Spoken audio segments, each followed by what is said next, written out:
السلام علیکم ورحمۃ اللہ وبرکاتہ۔ اعوذ باللہ من الشیطان الرجیم، بسم اللہ الرحمن الرحیم۔ الحمد للہ رب العالمین، الصلاۃ والسلام علی سیدنا و نبینا سید الاولین والآخرین، حبیب الہ العالمین، الذي سمي في السماء بأحمد وفي الأرضين بأبي القاسم محمد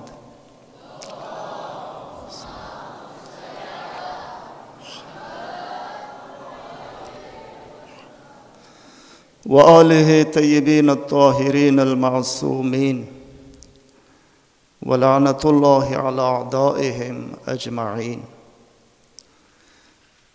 اما بعد، عباد اللہ، اوصیکم ونفسی بتقوی اللہ، فإن خیر الزاد التقوی۔ بندگان خدا، میں سب سے پہلے خود کو اور پھر آپ حاضرین محترم کو تقوی الہی اختیار کرنے کی وصیت اور نصیحت کرتا ہوں۔ تقوی الہی اختیار کریں، متقی بن جائیں، اس لیے کہ فإن خیر الزاد التقوی، بہترین زاد راہ اور بہترین خرچہ آخرت کے لیے تقوی الہی ہے۔ اور تقوی الہی یقیناً اساس ہے، بنیاد ہے، ہر شے کی اساس اور بنیاد تقوی الہی ہے۔ اور جو بھی عمل اس بنیاد پر استوار ہو تو وہ خدا کی بارگاہ میں قابل قبول ہے، اور جو بھی عمل تقوی الہی کی بنیاد پر استوار نہ ہو وہ عمل مردود ہے۔ اللہ تبارک و تعالیٰ کا فرمان ہے، لَمَسْجِدٌ أُسِّسَ عَلَى التَّقْوَى مِنْ أَوَّلِ يَوْمٍ أَحَقُّ أَن تَقُومَ فِيهِ فِيهِ رِجَالٌ يُحِبُّونَ أَن يَتَطَهَّرُوا وَاللَّهُ يُحِبُّ الْمُطَهِّرِينَ۔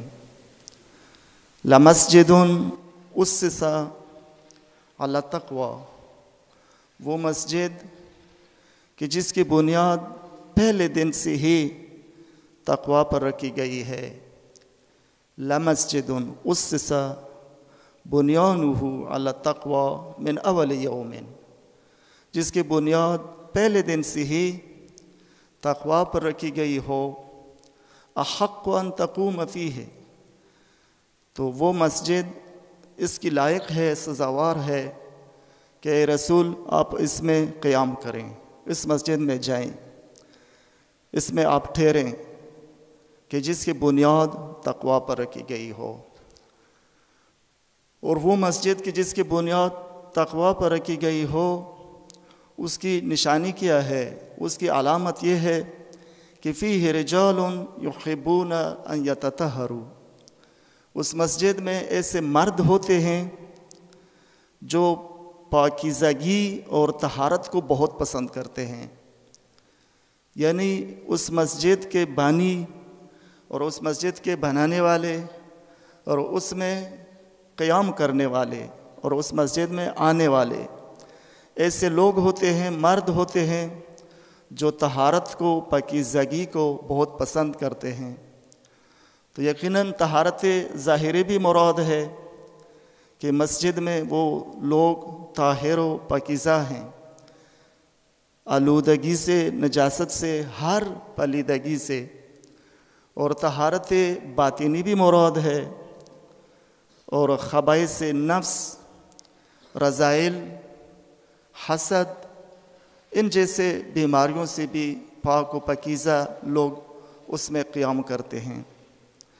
اس لیے کہ ان اللہ یحب المطہرین، اور بے شک اللہ تبارک تعالیٰ پاک صاف رہنے والوں کو محبت کرتا ہے ان سے، ان کو پسند کرتا ہے۔ تو یہی زرین اصول بھی ہیں اسلام کے کہ جو لوگ اہل مسجد ہیں وہ پاک و پاکیزہ ہیں، ان کا بدن بھی پاک ہے، لباس بھی پاک ہے، ان کا باطن بھی پاک ہے حسد ہر برائیوں سے، اور جس مسجد میں قیام کرتے ہیں اس مسجد بھی ایسی مسجد ہے کہ جس کی بنیاد تقوی پر رکھی گئی ہو۔ آگے خداوند فرماتا ہے کہ افمن اسس بنیانہ علی تقوی من اللہ ورضوان خیر امن اسس بنیانہ علی شفا جرف نہار فانہار به الی جہنم فانہار به فی نار جہنم واللہ لا یہدی القوم الظالمین۔ بھلا وہ شخص کہ جس نے اپنی شخصیت کی عمارت تقوی پر استوار کی ہو، تو انسان کی شخصیت ہوتی ہے اور اس شخصیت کی کو تشبیہ دی ہے عمارت سے، کہ جو انسان اپنی شخصیت کو تقوی کی اساس پر استوار کرے اور اس کی بنیاد میں تقوی ہو، تقوی الہی ہو، خوف خدا ہو، بقول استاد محترم کے وہ سپر ہو زندگی کا، کہ اپنی زندگی کی شخصیت وہ شخص کہ جس نے اپنی زندگی کی شخصیت کو تقوی کی اساس پر استوار کی ہو، تقوی و رضوان اور خوشنودی رب کی۔ بھلا وہ شخص جس نے اپنی عمارت کی بنیاد تقوی الہی اور اللہ کی رضایت پر اور خوشنودی پر رکھی ہو، تو آیا وہ شخص اس جیسا ہے کہ جس نے اپنی شخصیت کی عمارت گرنے والی کھائی کے کنارے پر استوار کی ہو؟ ایک بڑی کائی ہوتی ہے، اس کا ایک کنارہ ہے اور وہ کنارہ گرنے والی ہی ہے، وہ گر جائے گا اس میں، وہ کنارہ بھی جہنم کی ہے۔ امن اسس بنیانہ علی شفا جرف ہار، وہ شخص کہ جس نے اپنی شخصیت کی بنیاد گرنے والی کائی کے کنارے پر رکھی ہو اور پھر اس کو وہ جہنم کی طرف لے جائے، تو آیا یہ دو شخص ایک جیسے ہیں؟ نہ، یہ ایک جیسے نہیں ہیں۔ یقیناً وہ شخص کہ جس نے اپنی شخصیت کی بنیاد تقوی اور رضایت الہی پر استوار کی ہو تو وہ خیرن، وہ بہتر ہے اس شخص کے کہ جس نے کئی پر گرنے والے کنارے پر اپنی بلڈنگ اور شخصیت کی عمارت تعمیر کی ہو، تو وہ تو یقیناً اس کی عمارت گر جائے گی۔ فانہار به فی نار جہنم، وہ تو نار جہنم کی طرف گر جائے گی جہنم میں۔ ان اللہ لا یہدی القوم الظالمین، اور بے شک اللہ تبارک و تعالی ظالم لوگوں کی، ظالم قوم کی ہدایت نہیں کرتا۔ تو دوستان عزیز، جمعے کے خطبوں میں مستحب ہے کہ خطیب جمعہ تقوی الہی کی خود کو بھی وعظ و نصیحت کرے اور سننے والے کو بھی تقوی کے وعظ و نصیحت کرے، تاکہ پورا ہفتہ ہماری زندگی تقوی الہی پر استوار رہے۔ اور جیسا کہا کہ تقوی اساس ہے ہر عمل کے لیے۔ انما یتقبل اللہ من المتقین، خدا ہر شخص کا عمل قبول نہیں کرتا، خواہ وہ عمل چھوٹا ہو یا بڑا ہو، خدا فقط متقین سے قبول کرتا ہے۔ انما یتقبل اللہ، بے شک کہ خداوند تبارک و تعالی قبول کرتا ہے اعمال کو فقط متقین سے، تو لذا اعمال کے لیے تقوی بنیاد ہے، اور اگر تقوی کی اساس پر نہ ہو تو اس عمل کا کوئی فائدہ نہیں ہوگا۔ درود پڑھیے محمد و آل محمد پہ۔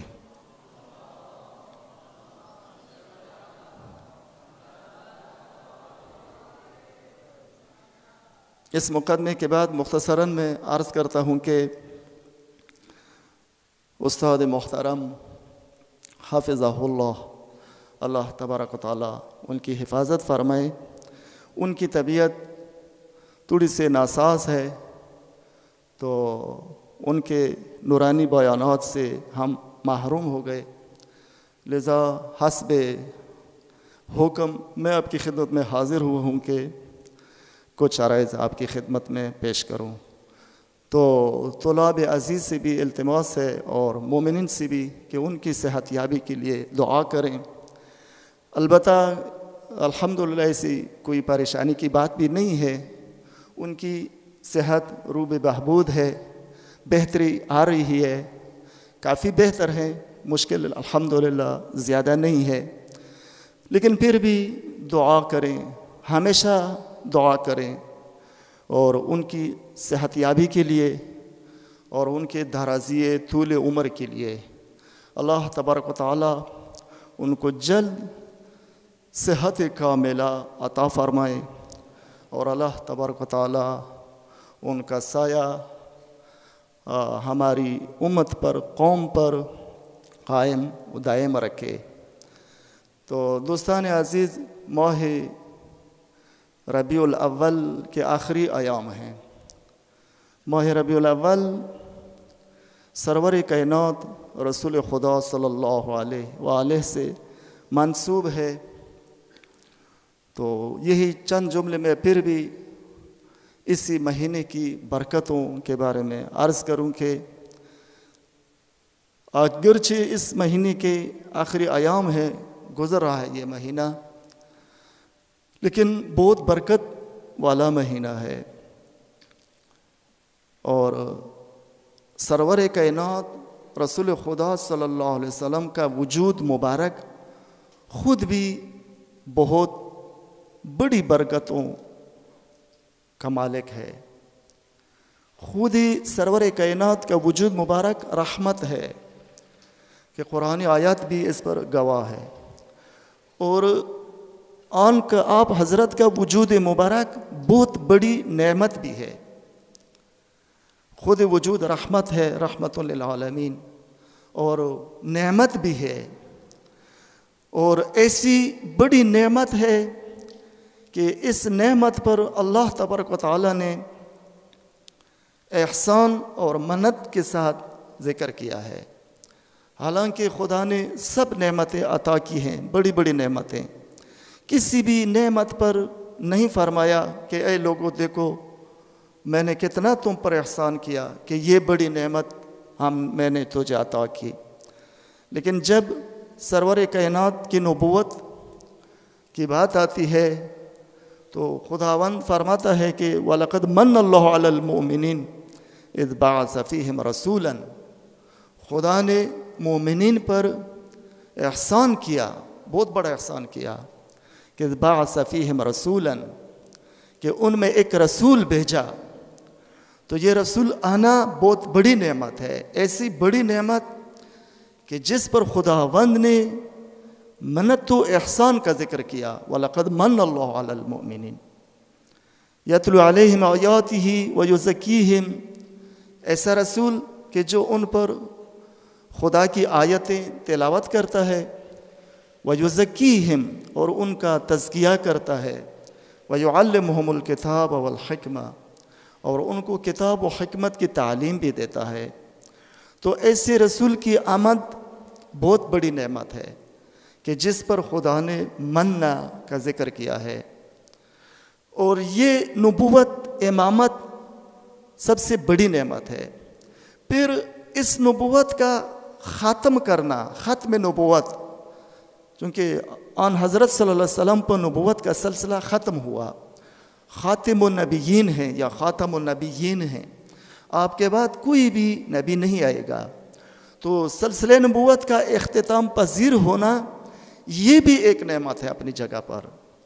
ظاہر میں تو دیکھیں کہ انسان پوچھ سکتا ہے کہ آپ حضرت کے بعد کوئی نبی نہیں آئے گا، لا نبی بعدہ، اور اس پر تو سب مسلمانوں کا اتفاق بھی ہے، لیکن یہ بھی ایک بڑی نعمت ہے۔ جس طرح خود وجود مبارک نعمت ہے، نبوت آن حضرت کی نعمت ہے، ختم نبوت بھی نعمت ہے۔ ختم نبوت کا راز اور فلسفہ یہ ہے، اس وجہ سے نعمت ہے کہ یہ امت متحد رہے، امت تفرقہ کا شکار نہ ہو جائے۔ یقیناً اگر فرض کریں ختم نبوت نہ ہوتا، ان حضرت کے بعد دوسرا نبی آتا تو امت تقسیم ہو جاتی۔ جیسے پہلی امت تھی موسیٰ علیہ السلام کی امت، عیسیٰ علیہ السلام کی امت، اس طرح بعد والا پر کوئی فرض کرے اگر نبی آتا تو اس نبی کی اپنی امت ہوتی اور رسول خدا کی اپنی امت ہوتی۔ اتفاق، اتحاد، وحدت ممکن نہیں تھا، بہت دور کی بات تھی۔ تو اللہ تبارک و تعالیٰ نے ہم پر ایک اور احسان کیا کہ ہمارے نبی پر ہی سلسلہ نبوت کو ختم کیا، تاکہ یہ امت روز قیامت ہی تک متحد و متفق رہے، ایک ہی امت رہے، ایک ہی نبی رہے، ایک نبی کے پیروی کرے۔ یہ راز، یہ حکمت، میں تو کہتا ہوں کہ ختم نبوت، جس طرح نبوت نعمت ہے اس طرح ختم نبوت بھی نعمت ہے، کہ آپ کے بعد سلسلہ نبوت ختم، کوئی بھی دوسرا نبی نہیں آئے گا کہ امت کو تقسیم کرے، افتراق ہو جائے۔ اس راز کو، ایک حکمت، اس حکمت کو شاعر مشرق علامہ اقبال نے اپنے اشعار میں بھی بیان کیا ہے کہ یہ ختم نبوت کی حکمت اور ختم شریعت کا راز اور اس کی علت یہ ہے کہ مسلمان متحد رہیں، یہ امت متواحدہ رہے، امت متفق رہے۔ ان کے اشعار ہیں کہ تا نہ این وحدت ز دست ما رود، تا نہ این وحدت ز دست ما رود، هستی ما تا ابد همدم شود، هستی ما تا ابد همدم شود۔ پس خدا بر ما شریعت ختم کرد، بر رسول ما رسالت ختم کرد۔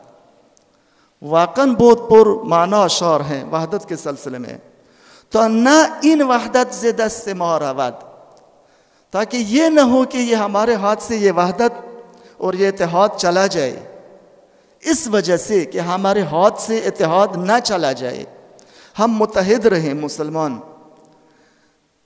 او ہستی ما تا ابد ہمدم شود، تا ابد ہم متحد و متفق ہوں، تا ابد قیامت تک ہم متحد و متفق رہیں۔ تو اس وجہ سے پس خدا پر ما شریعت ختم کرد، تو اللہ تبارک تعالیٰ نے ہماری شریعت پر ہی شریعت کا سلسلہ ختم کیا کہ رسول خدا کی شریعت کے بعد کوئی شریعت نہیں آئے گی۔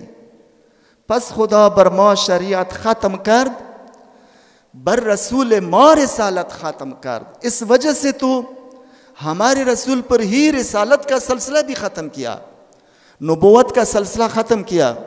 وہ نبوت کا عظیم سلسلہ کہ جو حضرت آدم علیہ السلام سے جاری تھا، مسلسل آ رہا تھا، لیکن جب ہمارے نبی صلی اللہ علیہ کی نوبت آئی تو آپ پر رسالت کا سلسلہ ختم کیا۔ کیوں ختم کیا؟ اس لیے کہ ہم متحد رہیں، ہم متفق رہیں، ہم امت واحدہ رہیں، ہم قیامت تک رسول خدا کی امت رہیں۔ اور یہ دوسری بہت بڑی نعمت تھی کہ جو اللہ تبارک و تعالیٰ نے ہمیں نوازا اور ہمیں عطا کی۔ تو ماہ ربیع الاول وحدتوں کا مہینہ ہے اور متحد رہنے کا مہینہ ہے۔ خود وجود مبارک رسول خدا صلی اللہ علیہ وآلہ محور و مرکز وحدت ہے، وحدت کے لیے نقطہ مرکزی ہے کہ تمام اسلامی فرقے جتنے بھی ہیں، جو بھی فرقہ ہو، تو آن حضرت صلی اللہ علیہ وسلم سے تو نہیں گزرتے، آن حضرت پر تو جمع ہوتے ہیں۔ جس طرح رسول خدا کا وجود مبارک مرکزی نقطہ ہے وحدت و اتحاد کے لیے، عیناً اسی طرح اہل بیت اطہار بھی ہیں۔ آپ کے بعد دوسرا مرکزی نقطہ کہ جس پر تمام مسلمان جمع ہو سکتے ہیں، اور حتیٰ کہ ان کی محبت اور ان کی مودت قرآن نے بھی فرائض میں سے فرض قرار دیا ہے، اور اس پر بھی تمام مسلمانوں کا اتفاق ہے۔ کوئی مسلمانوں میں سے ایسا فرقہ نہیں ہے جو اہل بیت کی محبت و مودت کا انکار کرے، ممکن نہیں ہے کہ انکار کرے۔ تو میں عرض کرتا ہوں کہ دوسرا نقطہ اتحاد اہل بیت کی محبت ہے۔ اہل بیت نبی صلی اللہ علیہ وآلہ کی محبت پر سب مسلمانوں کا اتفاق ہے، سب جمع ہو سکتے ہیں۔ احیاناً اگر کوئی فرقہ دعویٰ کرے کہ وہ اسلامی فرقہ ہے لیکن اہل بیت اطہار سے محبت کا انکار کرے، اگر آگے بغض تک بھی جائے تو وہ تو ناصبی ہے، وہ تو اسلام سے خارج ہے۔ سب مسلمانوں کا حکم ہے، ناصبی کا اسلام سے کوئی تعلق نہیں ہے۔ تو تمام اسلامی فرق کے لیے نقطہ اتحاد یہی اہل بیت اطہار علیہ السلام کی محبت ہے، اور اس کی وجوہات ہیں، یہ خود ایسا نہیں ہوا۔ محبت و موادت پہ تو قرآن کی آیت ہے، اور جس حکم کے لیے قرآن کی شریف کی کوئی آیت ہو تو کہتے ہیں کہ وہ فرض ہے، جیسے نماز فرض ہے، روزہ فرض ہے، حج فرض ہے، زکوٰۃ فرض ہے۔ اس طرح اہل بیت کی محبت و موادت فرض ہے۔ لا اسألکم علیہ اجرا الا المودۃ فی القربہ، کہ قربہ وہی اہل بیت کی محبت سب قبول بھی کرتے ہیں، کوئی انکار بھی نہیں کرتا۔ تو کیوں نہ ہو کہ ہم سارے مسلمان تمام فرقوں کے یہ مشترکات پہ جمع ہو جائیں اور ان پہ مزید کام کریں، آگے بڑھیں، حرکت کریں، اہل بیت کی محبت پہ لوگوں کو اکٹھا کریں۔ اور اس کی وجہ ایک بڑی یہ بھی ہے کہ حدیث ثقلین ہے، اور حدیث ثقلین متواتر ہے، متواتر یعنی ہر دور میں اتنے لوگوں اصحاب نے نقل کی ہے یہ حدیث اپنے دور میں کہ اس کی سند میں شک و شبہ تک ممکن نہیں، سب قبول کرتے ہیں۔ صحیح مسلم میں بھی ہے، دیگر صحاح ستہ میں بھی ہے، ان طارق فیکم الثقلین کتاب اللہ و عطرتی اہل بیتی، کہ یہ دو چیزیں وہی کتاب خدا اور رسول خدا کی عطرت و اہل بیت۔ تو یہ دوسرا مرکزی نقطہ ہے کہ سارے مسلمان اس پر جمع ہو سکتے ہیں۔ تو ربیع الاول کے مہینے میں اس طرح پروگرام ہو، محافل ہو، مجالس ہو کہ جس میں نکات اتحاد و نکات وحدت بیان کیے جائیں، اور سب مسلمانوں کی توجہ اس امر کی طرف مبذول کی جائے کہ یہ نکات مشترک ہیں، ان پر سارے مسلمان اکٹھا ہو سکتے ہیں۔ تو میں نے عرض کیا کہ ایک نقطہ وحدت خود رسول خدا صلی اللہ علیہ وسلم کا وجود مبارک ہے، اور دوسرا نقطہ وحدت اہل بیت اطہار ہیں، اور ان نکات پر سارے مسلمان جمع ہو سکتے ہیں۔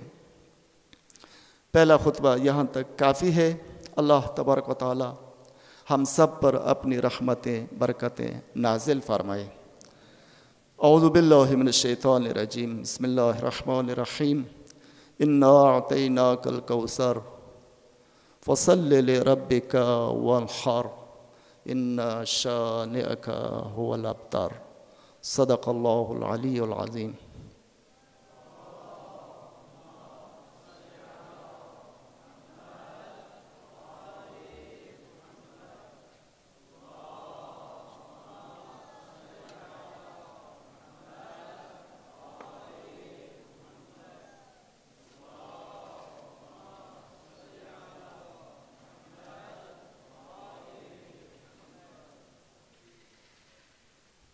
اعوذ باللہ من الشیطان الرجیم، بسم اللہ الرحمن الرحیم، الحمد للہ رب العالمین، وصلی اللہ علی سیدنا و نبینا سید الاولین والآخرین، حبیب الہ العالمین، الذي سمي في السماء بأحمد وفي الأراضين بأبي القاسم محمد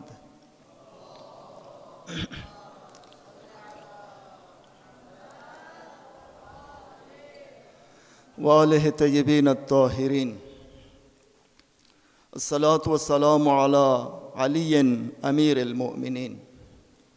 الصلاة والسلام على فاطمة الزهراء سيدة النساء العالمين. الصلاة والسلام على سبتي رسول الله وسبتي رحمة سيدي شباب أهل الجنة الحسن والحسين. الصلاة والسلام على أئمة المسلمين علي بن الحسين ومحمد بن علي وجعفر بن محمد وموسى بن جعفر وعلي بن موسى ومحمد بن علي وعلي بن محمد والحسن بن علي العسكري والقائم المنتظر المهدي. اللهم صل وسلم على أئمة المسلمين فإنهم حججك على عبادك وأمناؤك في بلادك. دوستان عزیز، خطبہ دوم میں مختصراً عرض کروں کہ یہی وحدت کا مہینہ، اس میں جو کل نورانی محفل ان سے بقرآن واقعاً کے ہر لحاظ سے بہت نورانی محفل تھی، بہت نورانی تھی، کہ جس میں بین الاقوامی سطح پر اور ملکی غیر ملکی شہرت یافتہ بڑے بڑے قراء انہوں نے آ کر شرکت کی اور بہترین انداز میں، بہت بہترین عالی انداز میں قرآن کریم کی تلاوت کی. تو دو معروف قاری، مشہور قاری مصر سے تھے، اور جمہوری اسلامی ایران کے سب سے بڑے قاری، سب سے معروف قاری جناب آقای منصوری کے جو قوم ایران میں جو لوگ رہتے ہیں ان کو پتہ ہے کہ یہ بہت بڑے قاری ہیں، بہت ملنسار، منکسر، انکسار، خاضع، ایسی شخصیات کل ہمارے جامعہ میں تشریف فرما تھیں اور ہمارے مہمان تھے، اور انہوں نے محفل نورانیت کو واقعاً رونق عطا کی. بہت عالی پروگرام. اللہ تبارک و تعالیٰ کا شکر ہے کہ ہر دوسرا پروگرام پہلے پروگرام سے ہم کہتے ہیں کہ یہ اس پہلے سے بھی زیادہ بہتر. یہ لطف خدا ہے، واقعاً لطف خدا ہے. حتیٰ کہ کل ہی جو آئے ہوئے مہمان تھے، ان مہمانوں میں سے ایک مہمان جو اہل سنت ہیں وہ کہہ رہے تھے کہ اس جامعہ پر خدا کی برکتیں، رحمتیں اور تائید و مدد میں نے اپنی آنکھوں سے محسوس کیا ہے. ادھر وہ کہہ رہے تھے کہ ادھر تائید الہی ہے، مدد الہی ہے، اور اس مدد کو میں نے احساس کیا ہے. تو واقعاً میں نے دل میں اس بھی کہا کہ یہ سچ کہہ رہا ہے، ایسا ہی ہے کہ یہ تائید الہی ہے، اور یہ بہت بڑی نعمت ہے. جیسے میں نے ابھی نعمت کا ذکر کیا کہ اس نعمت کا ہم شکر ادا کریں، اور اگر ہم نعمت کا شکر ادا کریں تو پھر دوسرا قانون اس کے پیچھے آئے گا، وہ خود وَإِذْ تَأَذَّنَ رَبُّكُمْ لَإِنْ شَكَرْتُمْ لَأَزِيدَنَّكُمْ. تمہارے پروردگار کا حکم ہے، اذن ہے کہ اگر تم نے نعمتوں کا شکر ادا کیا، لَإِنْ شَكَرْتُمْ، اگر شکر ادا کیا تو لَأَزِيدَنَّكُمْ، تو خدا فرماتا ہے کہ میں اور بھی بڑھا دوں گا، اور بھی نعمتیں زیادہ ہو جائیں گی. وَإِنْ كَفَرْتُمْ إِنَّ عَذَابِي لَشَدِيدٌ، اگر میری نعمتوں کا کفران کیا، کفر نعمت کیا، تو خدا فرماتا ہے کہ میرا عذاب بڑا سخت ہے۔ تو میری عرض یہ ہے کہ طلاب عزیز، اساتذہ محترم، مومنین، کہ ہم اس نعمت خدا پر شکر کریں۔ اگر شکر کریں تو روز بروز یہ نعمت اور بھی بڑھ جائے گی۔ تو یقیناً یہ شجرہ طیبہ ہے، اور اس طرح شجرہ طیبہ کے برگ و شاخ، فروع، برکات، خیرات و برکات روز بروز سامنے آ رہی ہیں۔ دیکھنے والے دیکھ کر سکتے ہیں، اور احساس کرنے والے احساس کر سکتے ہیں کہ اس جامعہ کی بڑی برکات ہیں، اور یقیناً شجرہ طیبہ ہے۔ اور اس شجرہ طیبہ کے مخلص کارکنان اور اساتید، اور خاص کر استاد محترم، اللہ تبارک و تعالی ان کو طول عمر عطا فرمائے، کہ جس طرح اس شجرہ طیبہ کی بنیاد رکھی تو خدایا تا مدت مدید اس سید بزرگوار کی عمر طولانی فرمائے۔ تو یہ ان کی برکات ہیں، اور اس جامعہ کی برکاتوں میں سے یہی وحدت کی طرف پاکستان میں قدم اٹھانا اور عملی جامہ پہنانا، یہ بھی بہت بڑی نعمت ہے۔ یہاں ہی میں عرض کروں کہ اگر کسی جگہ کچھ لوگ جامعہ کی مخالفت کرتے ہیں تو تھوڑا سوچنا چاہیے، ان کو سوچنا چاہیے واقعاً کہ جامعہ کی مخالفت یا استاد محترم کہ سب کچھ تو ان کے سر پر ہی ہے۔ یہ برکات کا منبع ایک لحاظ سے تو خداوند تبارک تعالیٰ ہے ہر برکت کی، لیکن جس مجرا سے وہ آتے ہیں ہمارے پاس، تو اس جامعہ کے بانی وہی ہیں۔ تو یہ ہدایت جو ان کی راہ سے امت کو ہمیں ملتی ہے، تو میری عرض یہ ہے کہ کچھ سوچنا چاہیے جوانوں کو اور مومنین کو کہ فی سبیل اللہ مخالفت نہ کریں، اور عذاب خدا ہے، عذاب خدا سے ڈریں۔ یہ جامعہ راہ حق پر ہے، راہ ہدایت پر ہے، جوانوں کی تربیت میں گامزن ہے۔ تو میں کبھی سوچتا ہوں کہ ان لوگوں کی طرف فقط میں اتنا اشارہ کروں کہ جو جامعہ کی یا خود سید بزرگوار ہمارے استاد محترم کی مخالفت کرتے ہیں، شاید ان کی مشکل فقط حسد ہے، تو حسد سے نکل آئیں، اور حسد واقعاً بہت بڑی بیماری ہے۔ تو امید ہے کہ انشاءاللہ یہ جامعہ روز بروز اور بھی ترقی کرے، اور ہماری آرزو اس پوری ہوئی کہ ابھی ہم کچھ دکھانے کے قابل ہوئے ہیں۔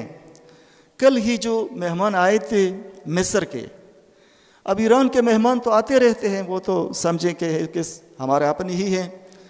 تو مصر کے جو قراء آئے تھے، تو میں اس وقت بھی ذہن میں میری بھی اب یہ بات آئی کہ ابھی ہم اس کے قابل ہو گئے ہیں کہ ان کو کچھ دکھا سکیں کہ ہمارے پاس بھی ہے، ایسا مرکز ہے، ایسا جامعہ ہے، ایسا شجرہ طیبہ ہے۔ ورنہ اگر اس طرح ایک جامعہ نہ ہوتا ہاتھ میں، تو اس طرح معزز مہمانوں کو جو باہر ملک سے ہیں ان کو کیا دکھا سکیں، کیا ہے ہمارے پاس۔ تو اس لیے میں کہتا ہوں کہ یہ خدا کی بڑی نعمت ہے، اور اس نعمت پر ہم شکر خدا ادا کریں۔ وہی گفتگو کو میں جاری رکھوں کہ اہل بیت اطہار علیہ السلام وحدت کے لیے نقطہ مرکزی ہیں، اور یہ نقطہ مرکزی اس میں پھر جب سب مسلمان متفق ہیں، وہ امام مہدی صلوات اللہ علیہ کا وجود مبارک ہے کہ جو اہل بیت میں سے ہیں۔ اور آپ طلاب عزیز ہیں، مطالعہ کریں امام مہدی کے بارے میں۔ امام مہدی کے بارے میں مسلمانوں کا اجماع ہے، اتفاق ہے، سب متفق ہیں، اجماع بھی ہے۔ وجہ کیا ہے اجماع کا؟ کہ خود متواتر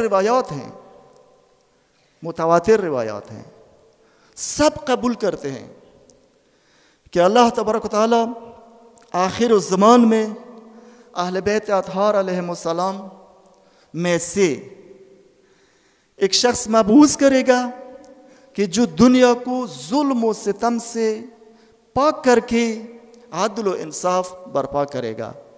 اور اس عقیدہ پر بطور کلی سب مسلمان متفق ہیں. مسلمانوں میں سے کوئی ایسا فرقہ نہیں ہے جو اس عقیدے کا انکار کرے. تو یہ مشترک عقیدہ ہے مہدویت. تو اس لیے میں نے عرض کیا کہ اہل بیت نقطہ مشترک ہیں، امام مہدی نقطہ مشترک ہے، سب قائل ہیں وجود مبارک امام مہدی کے. ہاں تھوڑا بہت اختلاف ہے، جیسا کہ رسول خدا کی ولادت میں بھی اختلاف ہے. ہم کہتے ہیں کہ 12 ربیع الاول کو ان کی ولادت ہوئی ہے، اہل سنت کہتے ہیں کہ ہم کہتے ہیں 17 ربیع الاول کو، اہل سنت کہتے ہیں کہ نہ 12 ربیع الاول کو ولادت ہوئی ہے. اسی طرح امام مہدی صلوات اللہ علیہ کی ولادت میں بھی اختلاف ہے. ہم کہتے ہیں کہ ان حضرت کی ولادت ہوئی ہے، پیدا ہوئے ہیں، امام حسن عسکری علیہ السلام کے فرزند ہیں اور غائب ہیں. اور اہل سنت کی اکثریت البتہ وہ قائل ہیں کہ نہ پیدا نہیں ہوئے ہیں، وہ بعد میں پیدا ہو جائیں گے، جس وقت قیام کرنا چاہے تو وہ پیدا ہو جائے گا. لیکن اہل سنت میں سے 70 سے بھی زیادہ بڑے بڑے محققین محدثین قائل ہیں کہ امام مہدی پیدا ہو گئے ہیں اور امام حسن عسکری علیہ السلام کے فرزند ہیں. از جملہ میں ایک کی نشاندہی کروں کہ ابن عربی کا نام آپ لوگوں نے سنا ہوگا. انہوں نے اپنی گرانبہا کتاب الفتوحات المکیہ، اس میں جلد نمبر 6 اور باب 366 پورا باب امام مہدی کے وزراء کے بارے میں منعقد کیا ہے. الباب السادس والستون و300 فی منزل وزراء المہدی الظاہر فی آخر الزمان وہو من اہل بیت. اسی عنوان کے ساتھ کہ 366واں باب مہدی آخر زمان کے جو ظاہر ہونے والا ہے، ظہور کرے گا. اور الذی بشر بہ رسول اللہ، یہ بھی لفظ ہے کہ جس کی آنے کی بشارت رسول خدا نے دی ہے، وہو من اہل بیت، اور وہ اہل بیت میں سے ہیں. پھر جب وہ بات شروع کرتے ہیں کہ اعلم ایدنا اللہ ان للہ خلیفتاً، جان لیجئے اللہ ہماری تائید کرے کہ اللہ تبارک و تعالیٰ کا ایک خلیفہ ہے جو آخر زمان میں ظہور کرے گا اور وہ زمین کو عدل و انصاف سے بھر دے گا کہ جس طرح وہ ظلم و ستم سے بری ہو چکی ہوگی. اس طرح بات شروع کرتے ہیں کہتے ہیں وَهُوَ مِنْ اہل بیت، اور وہ اہل بیت میں سے ہیں. صاحب الیواقیت والجواہر علامہ شعرانی نے ابن عربی سے نقل کیا ہے اس طرح عبارت کہ ابن عربی نے اسی فتوحات مکیہ میں لکھا ہے کہ یہ امام مہدی جو آخر زمانے میں ظاہر ہونے والے ہیں، یہ امام حسن عسکری علیہ السلام کے فرزند ہیں، اور امام حسن عسکری علیہ السلام سے شجر نسب لے کر امام حسین علیہ السلام تک پہنچا دیتے ہیں. ابن عربی وہ کہتے ہیں امام حسن عسکری کے فرزند ہیں. امام حسن عسکری اس طرح سے آخر تک امام حسین علیہ السلام تک لے آتے ہیں. لیکن افسوس کی بات ہے کہ اب جو فتوحات مکیہ ادھر موجود ہے، آپ جا کر دے سکتے ہیں، اس میں یہ عبارت نہیں ہے جو علامہ شعرانی نے نقل کیا ہے. اور علامہ شعرانی یقین سے کہتا ہے، اور علامہ شعرانی ابن عربی کے کتب کی سند بھی ذکر کرتا ہے کہ میرے پاس جو موجود نسخہ ہے اس میں ہے. بعد میں مقدمے میں اپنی کتابوں میں لکھتا ہے کہ ید تحریف، یہ کتابوں میں ہمیشہ کتابوں میں تحریف ہوتی ہے. تو انہوں نے خود اپنی کتابوں میں کے حوالہ دیا ہے کہ میری کتابوں میں بھی تحریف ہوئی.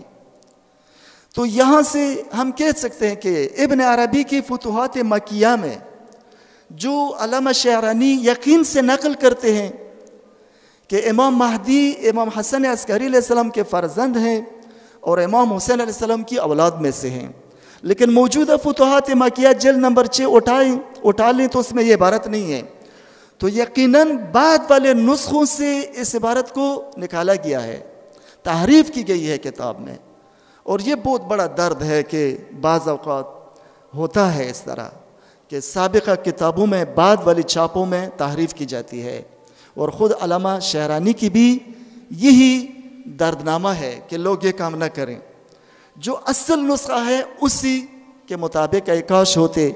تو ابن عربی کی اصل نسخے میں یہی ہے کہ امام حسن عسکری کے فرزند ہیں، پیدا ہو گئے ہیں، امام حسین کے اولاد میں سے ہیں، اور پورا باب پھر ان کے وزراء میں، پھر آگے کسی جگہ یہ بھی لکھتے ہیں کہ یہ امام مہدی معصوم ہیں۔ ابن عربی کے عبارات واقعاً پڑھنے کی ہیں۔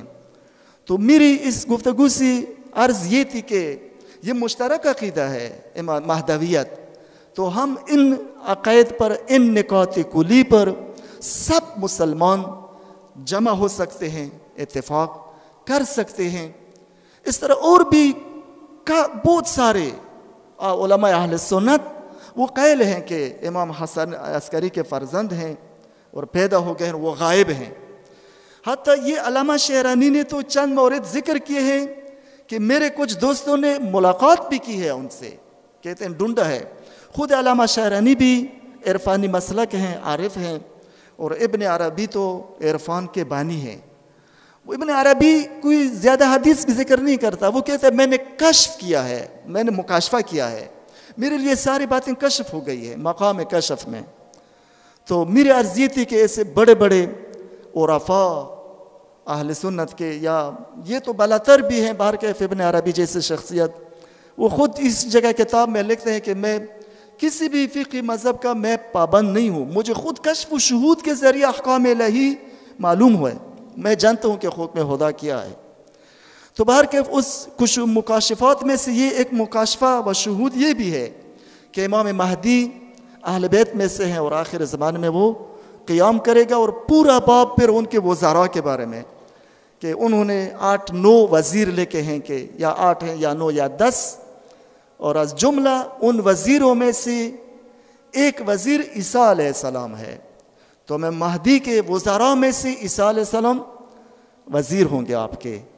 تو میری گفتگو کی عرض یہی تھی کہ اس ماہ مبارک کے وحدت میں ہم اتحاد بین المسلمین کا واقعاً کریں، محنت کریں، زحمت کریں، اس کو جگہ جگہ پہنچائیں تفرقہ کے مقابلے میں، کہ جو لوگ تفرقہ کے شکار ہیں وہ ہم سے زیادہ آگے بڑھے ہیں، تو ہم کیوں نہ ہم وحدت کے لیے حرکت کریں۔ اور وحدت نعمت ہے اور سیرت ہے اہل بیت اطہار کی، واقعاً سیرت ہے، حکم خدا ہے، اور ائمہ طاہرین کی سیرت ہے، امام صادق علیہ السلام کی سیرت ہے۔ تو ہم اسی سیرت اہل بیت پر چلتے ہوئے انشاءاللہ پھر اسی وحدت کے طرف گامزن ہوں گے، اور آخری بہترین وحدت کا بہترین نمونہ امام مہدی کی حکومت کی شکل میں قائم ہوگا، کہ پوری دنیا میں وحدت، ایک حکومت ہوگی، ایک حاکم ہوگا، اور کوئی بھی اختلاف نہیں ہوگا، پوری دنیا میں وحدت ہوگی۔ تو اسی وحدت کی طرف ہم گامزن ہیں، ہم حرکت کریں گے انشاءاللہ، آپ طلاب عزیز بھی اور ہم بھی سب انشاءاللہ۔ تو یہاں تک یہ خطبہ بھی کافی ہے۔ اللہ تبارک و تعالی ہم سب پر اپنی رحمتیں، برکتیں نازل فرمائیں۔ اللہ تبارک و تعالی ہماری اس قلیل عبادت کو قبول فرمائیں۔ خدایا مسلمانوں کے درمیان اتحاد و وحدت کو برقرار فرمائیں، اسلام و اہل اسلام کو غلبہ عطا فرمائیں۔ خدایا اس جامعہ کو روز بروز ترقی عطا فرمائیں۔ خدایا استاد محترم کو صحت کاملہ جلد از جلد عنایت فرمائے۔ خدایا ان کی عمر کو دراز فرمائے۔ اعوذ باللہ من الشیطان الرجیم، بسم اللہ الرحمن الرحیم، انا اعطیناک الکوثر فصل لربک وانحر، ان شانئک هو الابتر۔ صدق اللہ العلی العظیم۔